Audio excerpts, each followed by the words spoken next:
guys, welcome back to my YouTube channel. In this video I am going to discuss the most important topic और आज के lecture में हम पूरा chapter ये डिस्कस कर लेंगे जो कि है प्रो सोशल बिहेवियर। इसके अंदर जो पॉइंट था वो हम सबसे पहले देखेंगे why do we help, when do we help, does true altruism exist, whom do we help और how we can increase helping या प्रो सोशल बिहेवियर। ठीक है, और अब हम स्टार्ट करते हैं। ये बहुत ज़्यादा शॉर्ट सा चैप्टर है और इतना डिटेल में नहीं है, हम स्टार्ट कर रहे हैं। सबसे पहले हम देखेंगे प्रो सोशल बिहेवियर है क्या। प्रो सोशल बिहेवियर इस तरह का बिहेवियर होता है जिसके अंदर हम लोग जो सोसाइटी की या कम्युनिटी की या दूसरों को फ़ायदा पहुंचाते हैं। अब डेफिनेशन देख लेते हैं। Refers to an action that benefit others और society as a whole. We engaged in behaviour for various reasons including empathy, compassion, social norms, personal values and the desire to build positive relationship। अब यहाँ से लेके जो यहाँ तक है ना वो ये है कि why do we help, ये पहला पॉइंट है। ठीक है, क्योंकि हम लोग जो हैं वो हमारा बिहेवियर जो है वो एम्पैथी वाला है, कंपैशन है, सोशल नॉर्म है, पर्सनल वैल्यूज़ है और पॉजिटिव रिलेशन डेवलप करना चाहते हैं दूसरों के साथ, इसलिए हम दूसरों की मदद करते हैं। We are more likely to help when we feel empathy towards someone is in need, when we perceive the situation as an emergency or when we are in good mood। अब तीन वजह हैं कि जब हम कहते हैं कि हम मदद करेंगे, जब हमारा जो है ना वो फील एम्पैथी करते हैं दूसरों के नज़दीक, हमारे अंदर एक ऐसी फीलिंग डेवलप होती है एम्पैथी के, जो दूसरों की मदद करने वाली, दूसरों का एहसास करने वाली वो वाली फीलिंग होती है, या हम एमरजेंसी की सिचुएशन को परसीव करते हैं। और तीसरा हमारे पास पॉइंट आ जाएगा कि जब हम एक अच्छे मूड में होते हैं और हमारे पास कोई आके कहे ना कि ये मदद करो, तो हम कहते हैं यार चलो मेरा मूड अच्छा है तो इसी बहाने मैंने मदद कर दी। अब कॉन्सेप्ट ऑफ एल्ट्रुइज्म देख लेते हैं। Where individual help others purely. अच्छा, अब यहाँ पे क्या है कि इंडिविजुअल्स जो है आपको पता है इनकी सेल्फिश नेचर होती है। अब इसके अंदर क्या होता है कि इंडिविजुअल्स जो है अपनी अपनी सेल्फिशनेस को मार के लोगों की हेल्प करते हैं बगैर किसी बेनिफिट, बगैर किसी जो है ना गेन या बगैर किसी रिवॉर्ड के। अब हम डेफिनेशन देख लेते हैं proper. The concept of true altruism where individuals help others purely of selfless concerns for their well-being without any expectation of personal gain। ठीक है, अब ये आ गया altruism का। ठीक है, we tend to help those we perceive as similar to us such as friends, family members or members of our community। However, factors like perceived needs and situation cues can also influence whom we choose to help।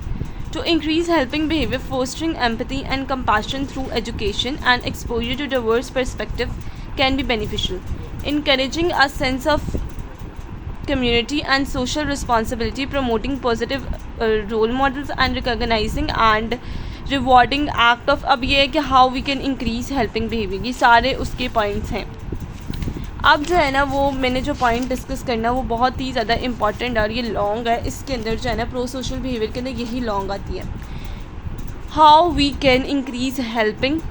और इसके अंदर जो है अगर ये long में आपके पास आएगा या how we can increase pro social behaviour, so इसके अंदर हम ये भी चीज़ें लिखेंगे। ये थेरी है लेटन एंड डार्ले की जो 1970 में इन्होंने प्रपोज़ की थी, वो हम देखेंगे और वही करेंगे। इसके अंदर ओवरव्यू में दे देती हूँ। इसके अंदर जो है ना इन्होंने 5 स्टेप्स बताए हुए हैं और वो कौन कौन से 5 स्टेप है जो कि हमें एमरजेंसी सिचुएशन में अप्लाई करने चाहिए दूसरों की मदद के लिए। अब जो है ना वो इन स्टेप के अंदर 5 स्टेप्स आ जाते हैं। सबसे पहले ऑब्जर्विंग और नोटिसिंग द इवेंट है, फिर इंटरप्रेटिंग एन इवेंट और एज एन एमरजेंसी। फिर हमारे पास फर्दर मोर टॉपिक्स आते हैं कि इंटरप्रेट करने के बाद जो है वो आपने देखना है कि हम किस तरह मदद कर सकते हैं, how we can help them. Help करने के बाद आपने ये देखना है कि प्रोसीजर्स क्या होते हैं, फिर आपका डिसीजन मेकिंग भी इसके अंदर ही आ जाती है। हम स्टेप बाय स्टेप सब कुछ डिस्कस करते हैं। ऑब्जर्विंग और नोटिसिंग द इवेंट। अब सबसे ज़्यादा जो इमरजेंसी को जो मेन पॉइंट है वो ये है कि आपने इमरजेंसी सिचुएशन को ऑब्जर्व करना है, उसको नोटिस करना है क्या ये इवेंट इमरजेंसी है भी है क्या नहीं है। अब आपको जो है ना यहाँ पे एक हाइपोथीसिस लिखनी पड़ेगी, स्टैनले मिलग्राम्स की हाइपोथीसिस जो कि अर्बन ओवरलोड है। अब ये जो मैंने इन्वर्टेड कॉमास में लिखा है ये आपने एज इट इज़ याद करना है। इसकी एक्सप्लेनेशन मैं दे दूँ क्योंकि आपको ये पढ़ने के बाद समझ नहीं आएगी, क्योंकि थोड़ी सी ना मुश्किल वर्ड लिखी हुई है, सो वर्डिंग लिखी हुई है तो मैं आपको आसान तरीके से बता दूँगी जिस तरह मैं हमेशा बताती हूँ। High levels of urban stimulation can overload people and produce negative effect on their perception of the city and other residents such that they tune them out। अभी आपको समझ नहीं आई, ये ऑब्वियस सी बात है, लेकिन अब मैं आपको एक्सप्लेन करती हूँ। अर्बन ओवरलोड में हम लोग क्या क्या चीज़ें पढ़ते हैं। अर्बन से मतलब होता है सिटी से रिलेटेड, ओवरलोड मतलब बहुत ज़्यादा दबाव आ गया किसी चीज़ पे।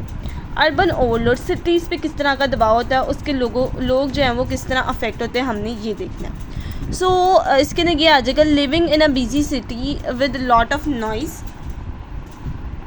and distraction can make people less likely to notice when other needs help or to help them। अब इसके अंदर क्या है, ये इसी के हाइपोथेसिस को मैंने आसान वर्ड में लिखा हुआ है। इसके अंदर ये है कि जो सिटीज़ के अंदर जो लोग रहते हैं वो एक बहुत बिजी लाइफ गुजार रहे होते हैं, और जो होते हैं इस तरह के लोग बहुत जो है ना वो शोर शराबे में रह रहे होते हैं, बहुत ज़्यादा डिस्ट्रैक्शंस होती हैं।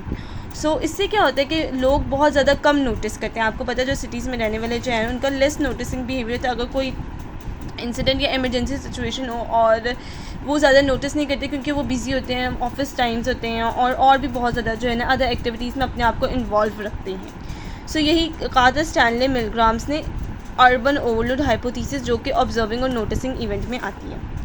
अब इसके बाद हम देख लेते हैं interpreting an event as an emergency. हमें इवेंट को एमरजेंसी इंटरप्रेट करना पड़ेगा। अब किस तरह करना पड़ेगा, आपके सेकेंड है कि interpret an event as an emergency. इसके अंदर हम शूटलैंड एंड हस्टन की जो है ना वो थ्योरी देखेंगे। अब ये जो है मैं आपको पहले भी बता चुकी है, इम्पॉर्टेंट लॉन्ग है, आपने इसको लाजमी याद करना है। हम इवेंट्स को किस तरह कह सकते हैं कि ये एमरजेंसी है। अब शूटलैंड और हस्टन ने हमें ये कहा था कि सबसे पहले उन्होंने एमरजेंसी की डेफिनेशन बताई कि एमरजेंसी होती क्या, वो मैं आपको पहले बताती हूँ, फिर जो है ना वो एक्सप्लेनेशन भी बताती हूँ। Emergency is characterized by something happening suddenly as an incident, there being a clear threat of harm to the victim. अब ये आ गया पहली बात कि एमरजेंसी क्या है, एक ऐसी सिचुएशन है जहाँ पे कुछ सडनली हैपन हुआ, अचानक से कुछ हैपन हुआ है, और जैसे एक्सीडेंट आप कह सकते हैं। वहाँ पे क्लियर थ्रेट है कि जो विक्टिम है उसको नुकसान पहुँच रहा है, और अगर आप उसकी मदद नहीं करेंगे या कोई भी उसकी मदद नहीं करेगा, इंटरवेंस नहीं होगी, तो क्या होगा कि वो जो विक्टिम है उसको हार्म पहुंचेगा, नुकसान पहुंचेगा। और आपने इमरजेंसी की डेफिनेशन के अंदर पहला पार्ट यह अगर लिखनी है आपने सारी इन्वर्टेड कॉमर्स के अंदर कि an emergency is characterized by something happening suddenly such as an incident, there being a clear threat of harm to a victim. The harm or threat of harm will increases if no one intervenes. The victim cannot defend or help himself or herself, and there is not easy solution to the problem for the victim. अब ये आ गई पहली। अब इसके अंदर जो है ना वो इंटरप्रेटिंग द सिचुएशन के अंदर, interpreting an event as an emergency के अंदर जो है ना वो लेटिन और डार्ले ने जो है ना कुछ रिसर्च की रोल ऑफ एम्बिग्विटी का, कि एम्बिग्विटी का मतलब होता है unclear situation, role of ambiguity situation. अब जो है ना वो एग्जांपल उन्होंने पहले दिए, लेकिन हम लोग जो है तरतीब से चलेंगे।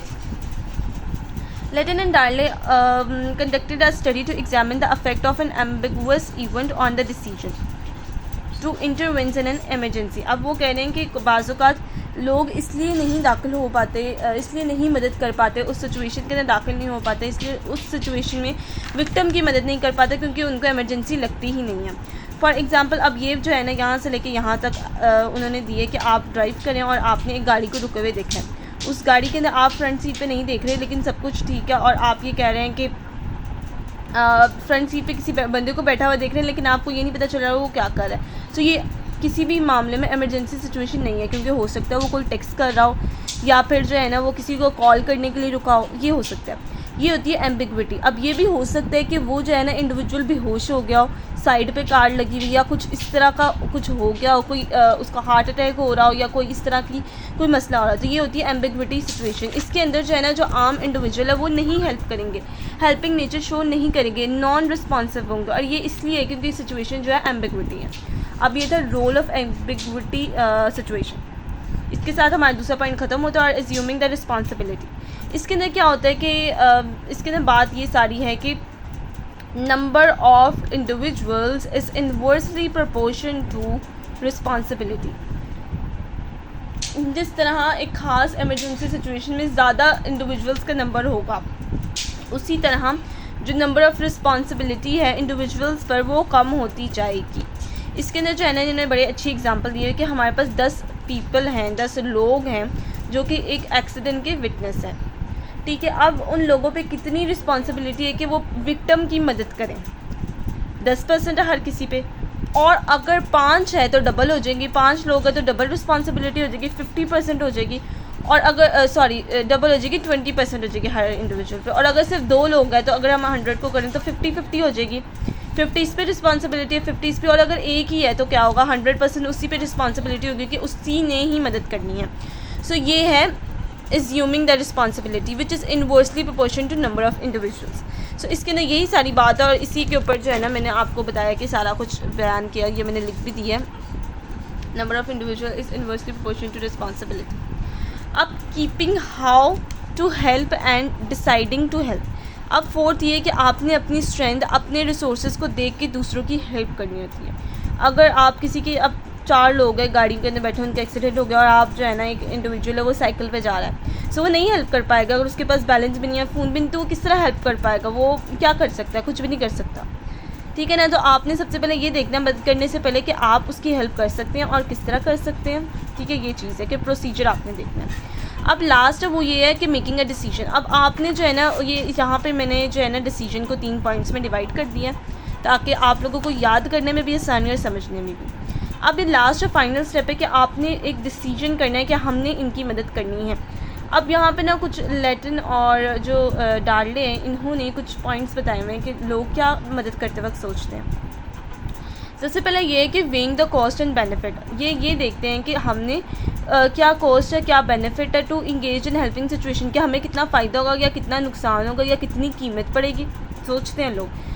ये है कि ज़्यादा कॉमन नहीं है, जब इमरजेंसी होती है तो लोग जो है मदद करते हैं, लेकिन ये इस तरह के इंडिविजुअल भी होते हैं वो कॉस्ट और बेनिफिट को देख के फिर मदद करते हैं। कि अगर गाड़ी वाला बंदा है तो वो कहते हैं कि मदद कर देते, शायद हमें कोई इनाम वगैरह मिल जाए। तो इस तरह तो वैसे बहुत कम होता है, ज़्यादातर कर देते हैं, लेकिन ये रिसर्च हुई है ना, तो लोग हर तरह के लोग इंडिविजुअल्स जो हैं वो एग्जिस्ट करते हैं इस दुनिया में। सो सेकंड ये कि रिस्की, अगर कोई रिस्की है ना, जैसे कोई एक्सीडेंट हुआ या किसी को गोली लगी है, तो वो लोग नहीं मदद करते कि पुलिस केस ना बन जाए, हम ही ना फंसते जाए, तो रिस्क को देख के फिर डिसीजन लेते हैं कुछ इंडिविजुअल्स। और दूसरा जो है ना वो प्रेशराइज होके करते हैं। अब एल्ट्रुइज़म आपको पता है कि हमने जो मैं आपको पहले बता चुकी इंट्रो में कि जो इंडिविजुअल्स हैं वो अपना सोचे बगैर मदद करते हैं, इस तरह के भी लोग होते हैं। सो इसको रिलक्टेंट एल्ट्रुइज़म कहते हैं। और यही अब लास्ट में ये कहते हैं कि आप लोगों ने इस तरह का सिचुएशन देखनी है जहाँ पे आप यूज़फुल वे में उसकी असिस्टेंस, उसकी मदद कर सके विक्टिम की। और ये 5 पॉइंट हो गए हमारे डन, ठीक है। अगर आपको इससे रिलेटेड कोई भी क्वेश्चन है या कोई भी मसला है तो आप मुझसे कमेंट सेक्शन में पूछ सकते हैं, मैं आपको ज़रूर रिप्लाई करूँगी। और अगर वीडियो अच्छी लगे तो आप मेरे चैनल को लाइक, शेयर और सब्सक्राइब कर सकते हैं। And thank you for watching this video.